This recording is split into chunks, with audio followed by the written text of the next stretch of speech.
bem, vamos falar agora de um assunto muito interessante, que são as varizes pélvicas.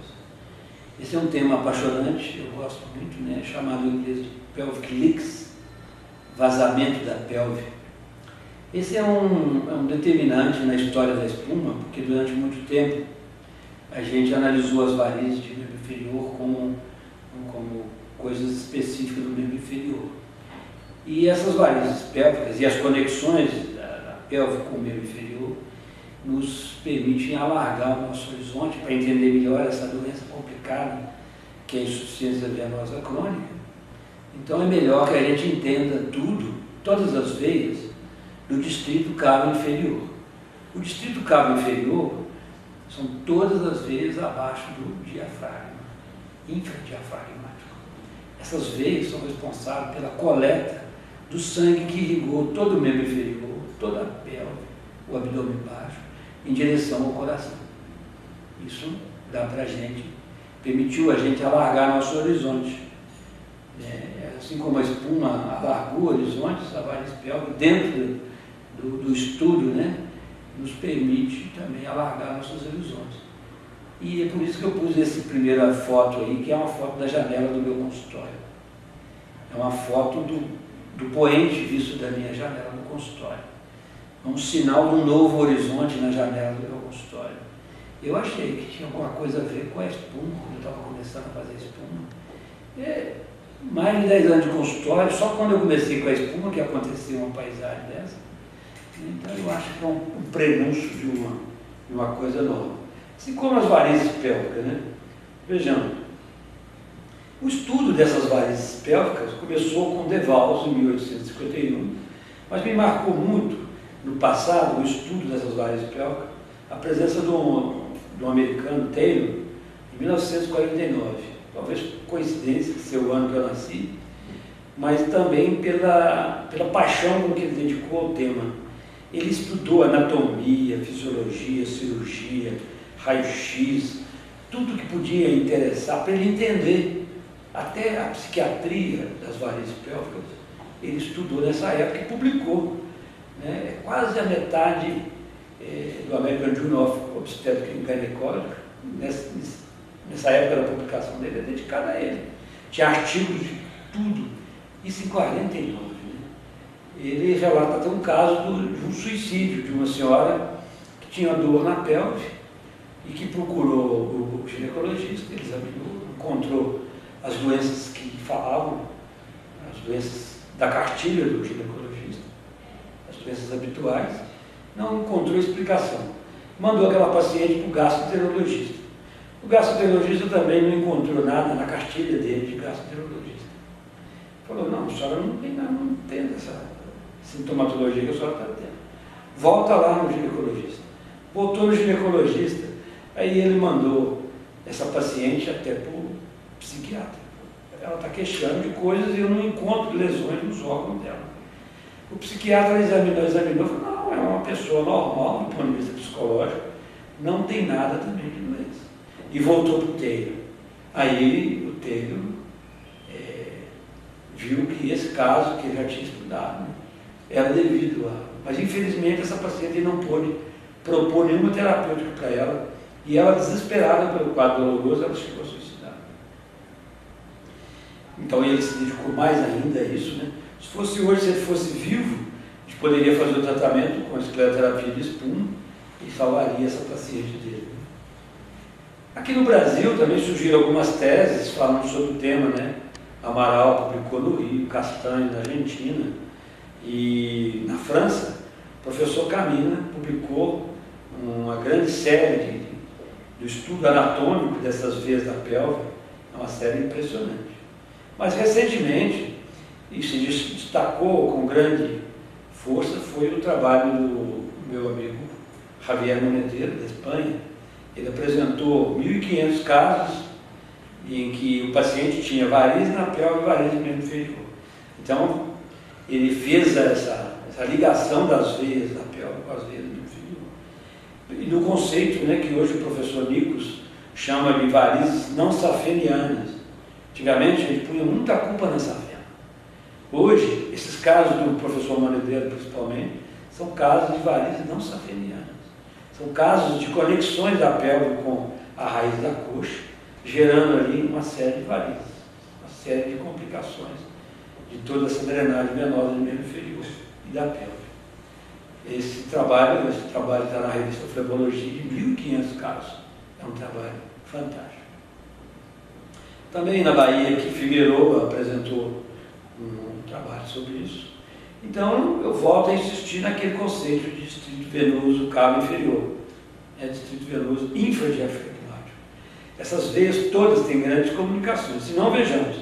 Essa ilustração do Zubicoa e do Monedeiro mostra as possibilidades de comunicação da pelve com a raiz do membro inferior. Ali o número 10, nós estamos vendo que é a junção da safena com a femoral. Veja bem, olha como que a femoral é importante sim, mas existem outras conexões, que podem levar o sangue para dentro da pelve. Veias ciáticas, veias glúteas, veias pudendas, veias ilíacas e uma série de veias que podem fazer. E é muito importante a gente procurar entender que esse sistema é um sistema complexo e que na doença os caminhos doentios são caminhos dilatados que se mostram para nós com muito mais veemência. Que nós podemos achar esses caminhos principalmente com o ecodoppler venoso de membro inferior e com o ecodoppler transvaginal, vendo por dentro o que está acontecendo com essas veias. Então é importante entender todas essas possibilidades de circulação de comunicação do sistema da coxa, do sistema venoso da coxa e do sistema venoso da pelve. Então, mesmo dentro da pelve, é rica a quantidade de veias que existem ali comunicando ovário com o ligamento largo, com o útero, com a ilíaca interna, ilíaca externa, veias parietais, sacrais, parietais anteriores e posteriores, isso tudo pode acontecer. Eu desenvolvi uma tese, estudando essas veias, e interessante que eu encontrei alguns dados que falam da veia ovariana. Estudei a veia ovariana, que é um dos componentes do sistema venoso que está dentro da pelve. Então, a quantidade de veias geralmente é uma só de cada lado, na maioria dos casos. Olha que coisa interessante. Ao contrário do que a literatura anatômica fala, a veia ovariana, ela acompanha aquelas linhas negras que estão... Esse é o ângulo mais frequente que eu encontrei. Não é 90 graus, é 110 graus. Na veia, no caso da esquerda. E a ovariana direita eu encontrei numa média de 27 graus. Muda alguns conceitos. Estudei os aspectos macroscópicos da veia ovariana. Mais um diapositivo do Monedeiro, mostrando as conexões. Todo mundo é de convir que é lógico que pode ter variz a partir de qualquer um caminho desse. Imagina uma veia dessa, a veia ciática, que acompanha o nervo ciático. Ela dilata, ela vai lá na coxa, lá no joelho, ela vai até lá, provocando variz. Não é só safena, não é só femoral. Claro que você pode ter esses caminhos todos. Não é? Esses diapositivos do professor Zubicoa são bem didáticos e mostram todas essas possibilidades que nós temos. O professor Camina, da França, então analisou uma série de doenças a partir dessas conexões das veias do membro inferior com a pelve, com o abdômen baixo. E aí, então, existe uma série de doenças que tem tudo a ver com tudo que nós estamos falando. A síndrome da veia cava inferior, que tem tudo a ver com alterações anatômicas do útero, da lordose, que podem posicionar e apertar mais a cava inferior. A síndrome da veia ovariana, que pode também, pode ter varizes ovarianas, que vai repercutir nessa dinâmica de drenagem total. Hematúria por varizes uretéricas, varizes que acompanham o ureter pode dar hematúria. Hemorroidas, varizes vulvares, as próprias varizes do membro inferior. A dor ciática por compressão dessas veias que a gente tem ali, compressão inclusive do plexo venoso vertebral. Síndrome do quebra-nozes, que é clássica também. Todos têm a ver com deficiência de drenagem drenagem mal feita, todas elas a gente pode procurar entender. O professor Camina, né, na França, fez notáveis trabalhos sobre as possibilidades de variação. É muito grande a possibilidade de variação dessas veias. Esse é um trabalho que mostra também como, quando a gente tem refluxo da veia ovariana esquerda, como que as varizes vão aparecendo ali, dando até uma inversão de fluxo de drenagem para a veia ovariana direita, que não desenvolveu variz. O grande problema nas varizes pélvicas é a questão da sintomatologia. Eu já falei a história aqui do professor Taylor, né? Mas medicina é uma coisa gozada, porque a gente tem sinal e sintoma. O sintoma é uma coisa complicada, porque envolve a cabeça do ser humano.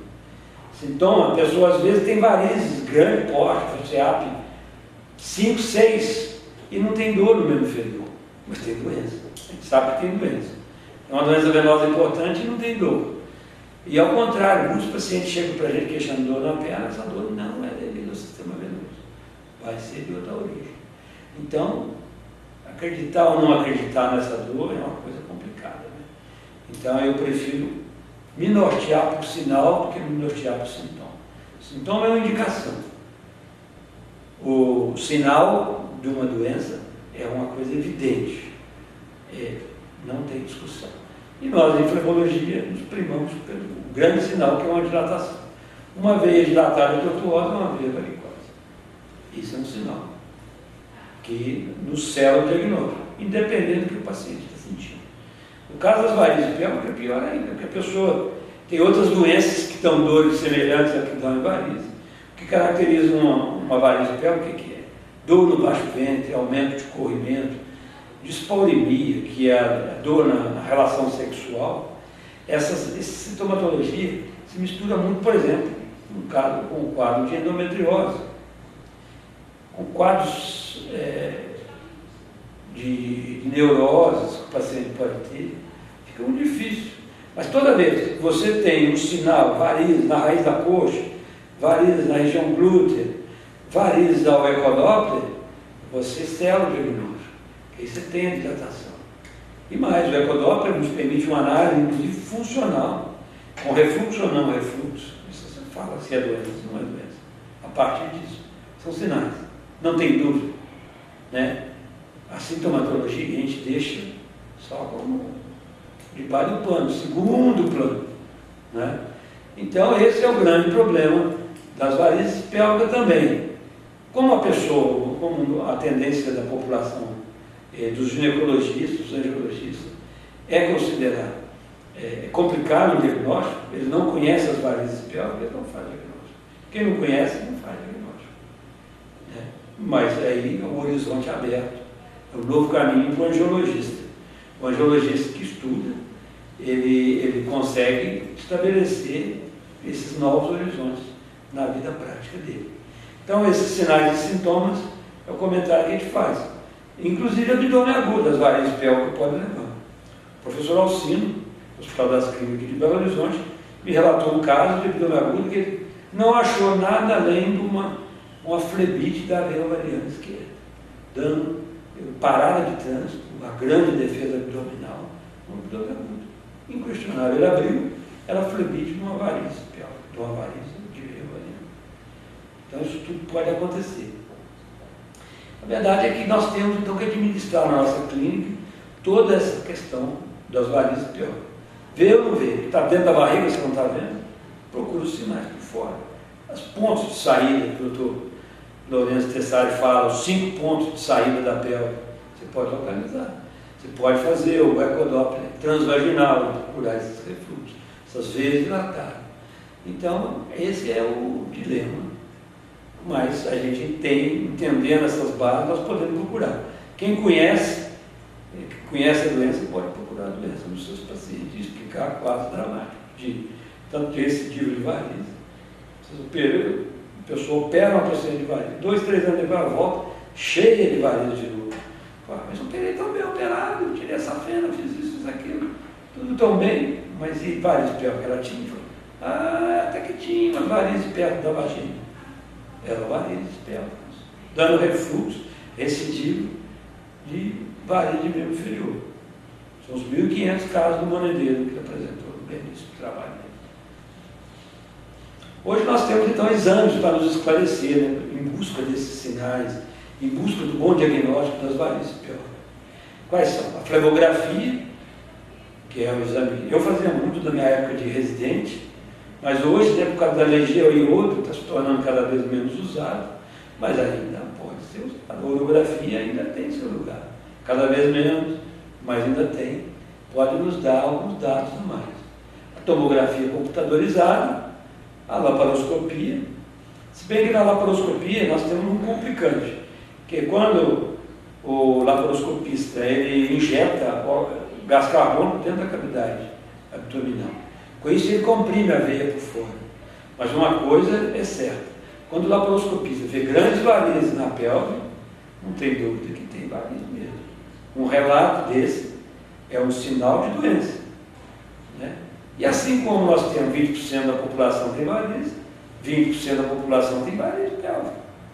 É o ser humano, é a raça humana. São as pessoas que não têm válvula, são as pessoas que têm um conjuntivo fraco, que permite a veia dilatar. Então, vamos em busca dos auxiliares quando a gente não tem um diagnóstico exato.